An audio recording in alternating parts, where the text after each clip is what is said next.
The top story we're tracking for you at this hour is coming in from South Asia, where the violence between Pakistan and Afghanistan has escalated, with both countries claiming to have killed dozens on the other side.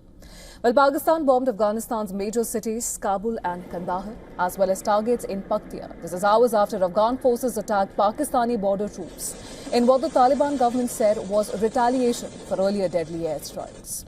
Jets and multiple loud blasts followed by gunfire were heard in the Afghan capital over a period of more than 2 hours.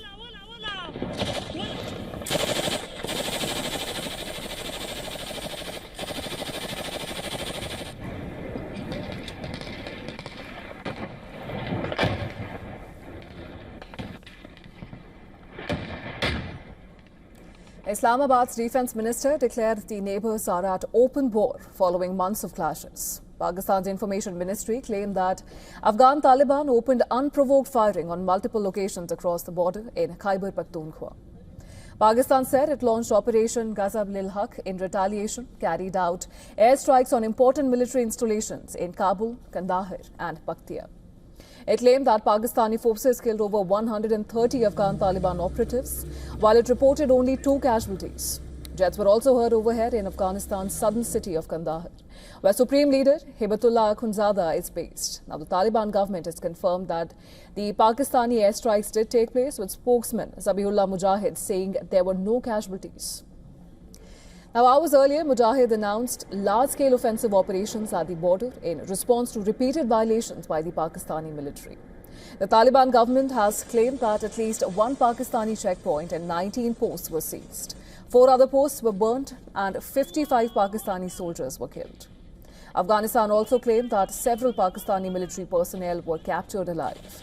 Pakistan has meanwhile denied the claim.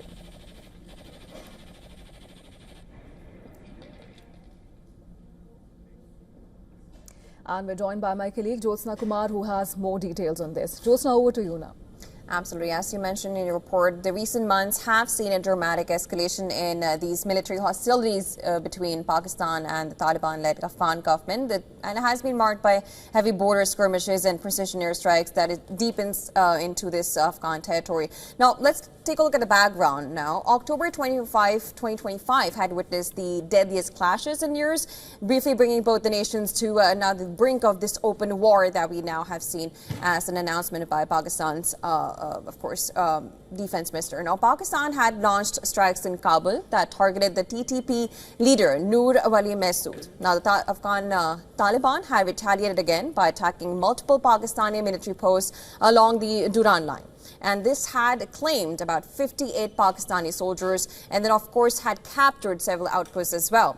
Now, there was a fragile ceasefire, which was eventually mediated by Qatar and Turkey on the 19th of October 2025.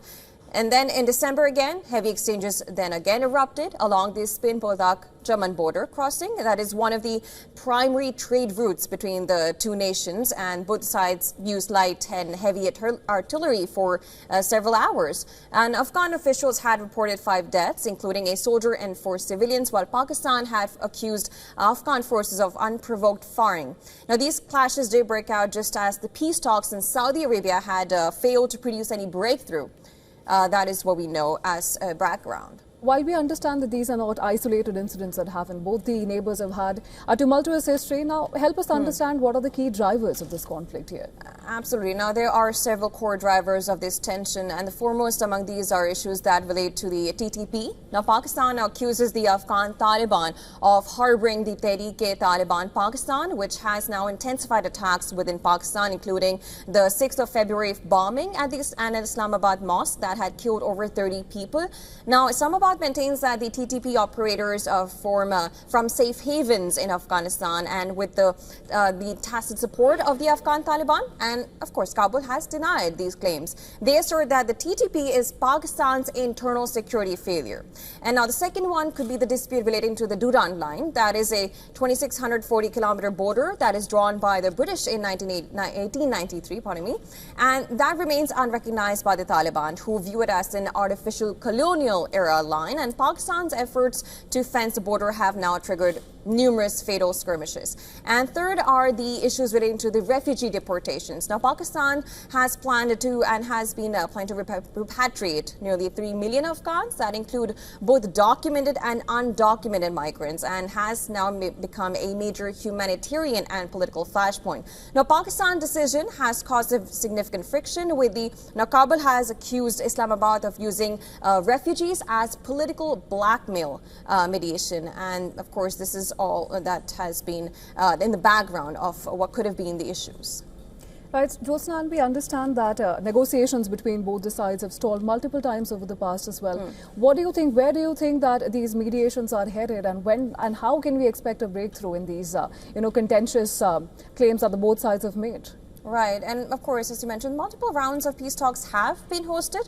It has been hosted by Qatar, then Turkey and Saudi Arabia since October 2025, and somehow they have failed to produce a lasting resolution. And talks were held in Istanbul in late 2025 that broke down without a formal agreement. Negotiations have now frequently stalled because Pakistan does demand a written commitment from Kabul to take a verifiable action against TTP, which now the Taliban refuses to provide. So, as of now, considering the fact that there has been clashes and Pakistan and Afghanistan, there are according to Pakistan's defense, Mr. Open war. So we'll have to wait and see about the mediations that so far has not resulted in any mediation so far. Of course, thanks for getting us those comprehensive details, Jyotsna. That was Jyotsna Kumar joining us live on the broadcast.